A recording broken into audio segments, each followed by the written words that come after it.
Selamat pagi, salam sejahtera. Isu hangat pagi ini, Mahkamah benar lanjutan masa untuk Najib, fail partition rayuan. Berita sepenuhnya. Bekas Perdana Menteri Najib Razak dijangka akan memfailkan partition rayuan dalam kes rasuah RM42 juta dana SRC Internasional hari ini. Mahkamah Persekutuan membenarkan permohonan Najib bagi melanjutkan masa untuk memfailkan partition rayuan berkenan pagi ini. Pada 18 April, bernama melaporkan, Najib memohon lanjutan masa selewat-lewatnya sehingga 25 April untuk memfailkan partition rayuan berkenan. Permohonan itu difailkan pada 11 April. Berikutan keputusan Mahkamah Tertinggi hari ini memberi Najib masa tambahan untuk memfailkan partition rayuannya pada penghujung hari ini.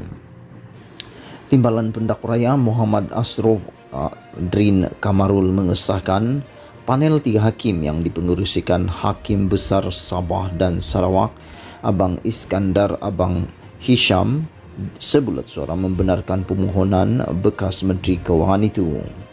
Anggota panel hakim yang lain ialah Hakim Mahkamah Persekutuan P. Nalini dan Mary Lim Thiam Suan.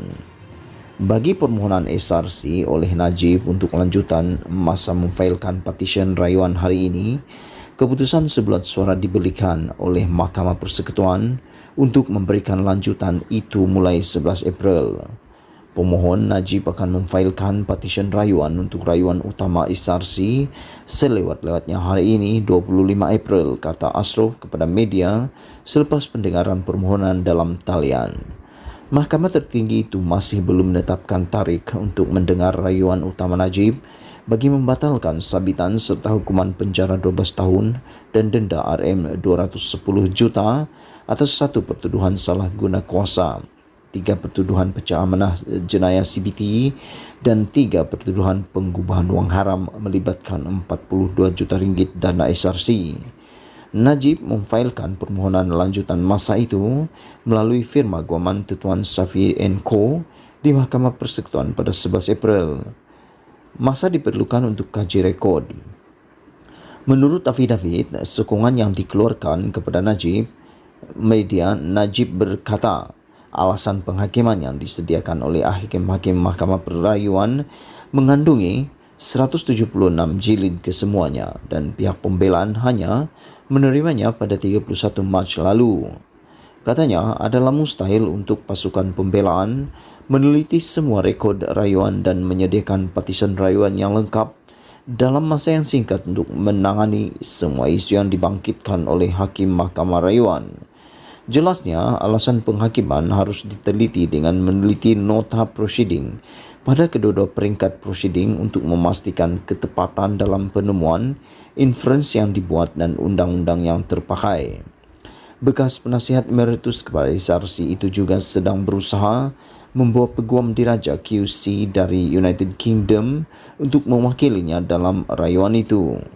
Pada 8 Disember tahun lepas, Mahkamah Rayuan menolak rayuan untuk membatalkan sabitan dan hukuman terhadap Najib dalam kes SRC.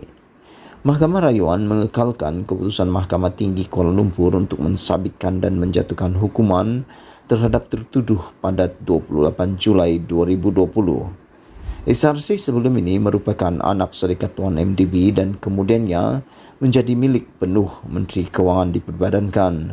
Najib juga pernah menjadi pengerusi Lembaga Penasihat Tuan MDB. Sekian isu hangat pagi ini. Jangan lupa tinggalkan komen anda, sila tekan butang subscribe dan kita jumpa lagi.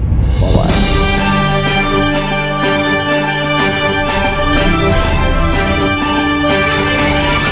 Selamat petang, salam sejahtera. Isu hangat petang ini, kemenangan PRN Johor bukan jaminan kejayaan PRU 15, kasta Hasni. Berita sepenuhnya.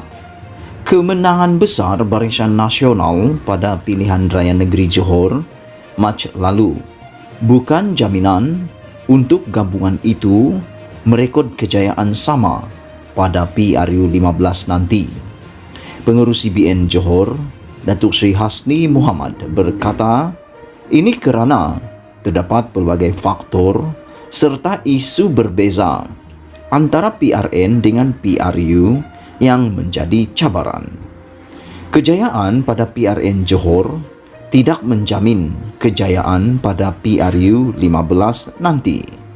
Sebagai contoh, isu kenaikan harga barang yang terus meningkat ketika ini, sama ada ia dapat dikawal atau diturunkan menjelang akhir tahun ini.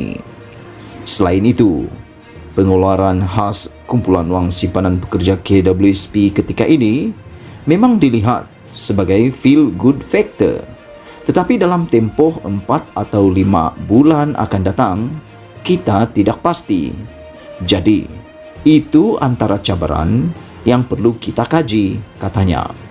Beliau berkata demikian kepada pemberita selepas mempengerusikan mesyuarat Badan Perhubungan UMNO Negeri Johor. Yang turut hadir Naib Presiden UMNO Datuk Seri Mohamed Khalid Nordin, Setiausaha Agung UMNO Datuk Seri Ahmad Maslan dan Menteri Besar Johor Datuk On Hafiz Ghazi.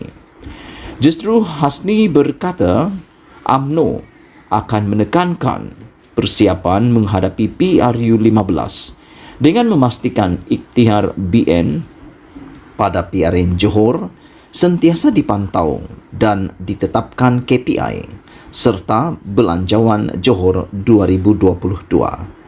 Dengan wujudnya KPI dan pemantauan khusus, beliau berkata ia akan memberi keyakinan terhadap parti untuk lebih bersedia menghadapi cabaran PRU 15 nanti.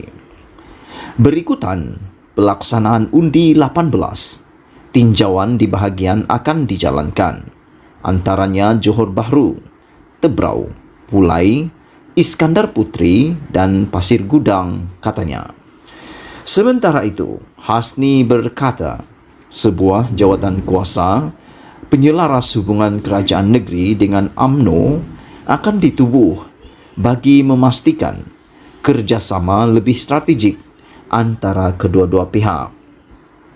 UMNO sentiasa menyokong kepimpinan kerajaan negeri dan ini dibuat melalui cadangan dikemukakan, termasuk kritikan dan teguran yang diberi. Menteri Besar telah menyatakan komitmen dan kesediaan untuk mempertimbang dan mengambil inisiatif memastikan hubungan kerjasama lebih strategik antara parti dengan kerajaan dapat dicapai, katanya.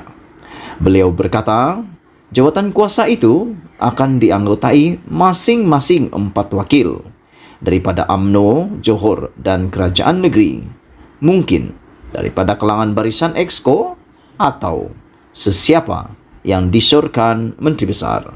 Sekian isu hot petang ini. Jangan lupa tinggalkan komen Anda.